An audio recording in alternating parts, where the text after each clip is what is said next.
दोस्तों नमस्कार। अनमोल सीखें कड़ी की तीसरे भाग में आपका स्वागत है। दोस्तों आज हम बात करने जा रहे हैं कि हमारी इच्छाएं जो हम मन में व्यक्त करते हैं, क्या वह यह ब्रह्मांड सुनता है? क्या ये कायनात आपकी इच्छाओं के अनुसार कार्य करती है? क्या आपकी वे इच्छाएं सभी इच्छाएं पूरी करती है या उन्हें अनसुनी करती है? दोस्तों इस बात को बहुत लोगों ने महसूस किया है कि जब हम कोई इच्छा, कोई मांग ब्रह्मांड से उस प्रकार करते हैं जैसे एक बच्चा अपनी माँ से जब वह भूखा होता है तो वह मांग करते समय करता है तो उसकी माँ उसको इग्नोर नहीं कर सकती। उसकी माँ उसकी इच्छा को अवश्य पूरा करती है। ठीक उसी प्रकार जब हम अपनी मांग ब्रह्मांड के सामने रखते हैं तो वह इच्छा अवश्य ही यह ब्रह्मांड, यूनिवर्स, यह कायनात आपकी इच्छाओं को पूरा करता है।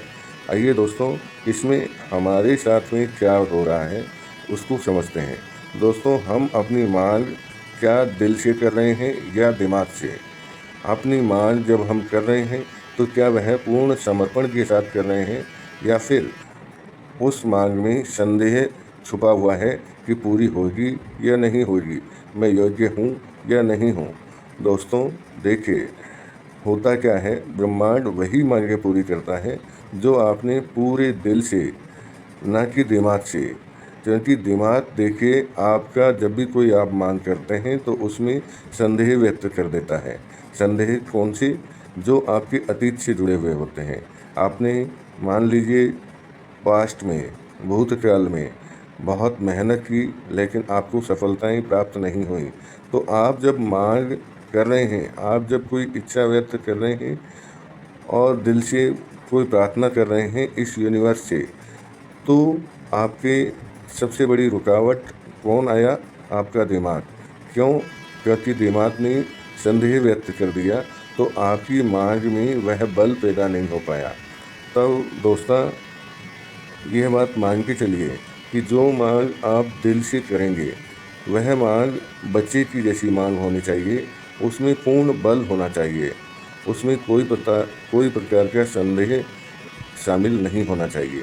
तो जब भी मांग करें दिल से मांग करें, ना कि दिमाग से, क्योंकि दिमाग संदेह उसमें डाल देता है। दूसरा पॉइंट दोस्तों, आपकी मांग ईर्ष्या से भरी हुई नहीं होनी चाहिए। आपकी मांग इस प्रकार की नहीं होनी चाहिए कि वह मुझसे नीचा हो जाए, मैं उससे आगे निकल जाऊं, मेरे दुश्मन सारे हार जाएं।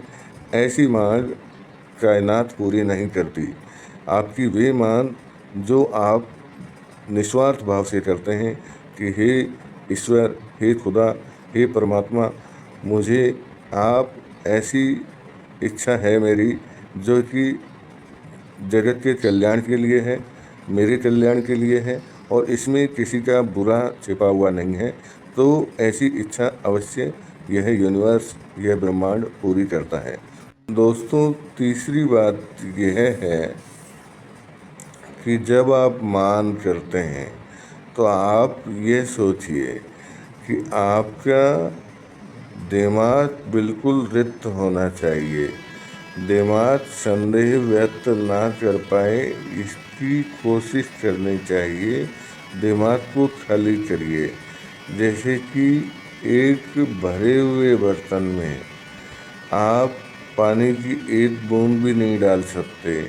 आप एक भरे हुए कप में चाय और ज़्यादा नहीं डाल सकते, जबकि यदि वह दोस्त, फिर आप यह बात तो समझ ही चुके हैं कि मांग निस्वार्थ हो, मांग पूरी तरह से दिल से की जाए, ना कि दिमाग से। अब बात करते हैं हमारी मांगें पूरी और जल्दी किस प्रकार से यह यूनिवर्स पूरी करता है उसको समझते हैं। आपने एक बात अवश्य नोटिस की होगी, ऐसा नहीं है कि ब्रह्मांड ने, इस यूनिवर्स ने, इस कायनात ने आपको हमेशा अनसुना किया है। लेकिन एक चीज़ आप सोच सकते हैं कि आपने क्या इस यूनिवर्स को, इस ब्रह्मांड को जब भी आपकी बात सुनी गई तब आपने क्या इसको थैंक्स धन्यवाद किया? क्या आप यूनिवर्स के प्रति, इस कायनात के प्रति कृतज्ञ भाव आपने दर्शाया? जी नहीं। तो दोस्तों, यह चौथा पॉइंट यही है कि जब भी यह यूनिवर्स, कायनात, ब्रह्मांड, ईश्वर आपकी बात सुन लें, आपकी इच्छा पूरी कर दें, जो कि आपने पूर्ण दिल से, पूर्ण समर्पण से, बिना संदेह के साथ व्यक्त की थी और खाली मन था, खाली दिमाग था, और ऐसी इच्छा आपकी जब पूरी कर दी गई, तब इस ईश्वर, खुदा, परमात्मा, यूनिवर्स, ब्रह्मांड का धन्यवाद अदा करना ना भूलें। दोस्तों, एक बात और नोट करिए, आप जो यह ब्रह्मांड, कायनात, यूनिवर्स को जो बाहर देख रहे हैं, जो कि अनंत है, जो कि लाखों आकाश गंगाओं को, लाखों तारों को समेटे हुए है, जिसका कोई अंत नहीं है, ऐसी ही संरचना ईश्वर ने आपके अंदर भी की है। तो आप सोच कर देखिए, ब्रह्मांड कोई आपसे बाहर नहीं, ब्रह्मांड आपके भीतर है और आप ब्रह्मांड के एक हिस्सा हैं। तो दोस्तों, जो मांग आप कर रहे हैं वह एक तरह से अपने भीतर स्थित ब्रह्मांड से ही कर रहे हैं। तो दोस्तों, आपको यह वीडियो किस प्रकार लग रहा है, आपको ये वीडियो श्रृंखला कैसी लग रही है, उसके बारे में अवश्य कमेंट करें। धन्यवाद।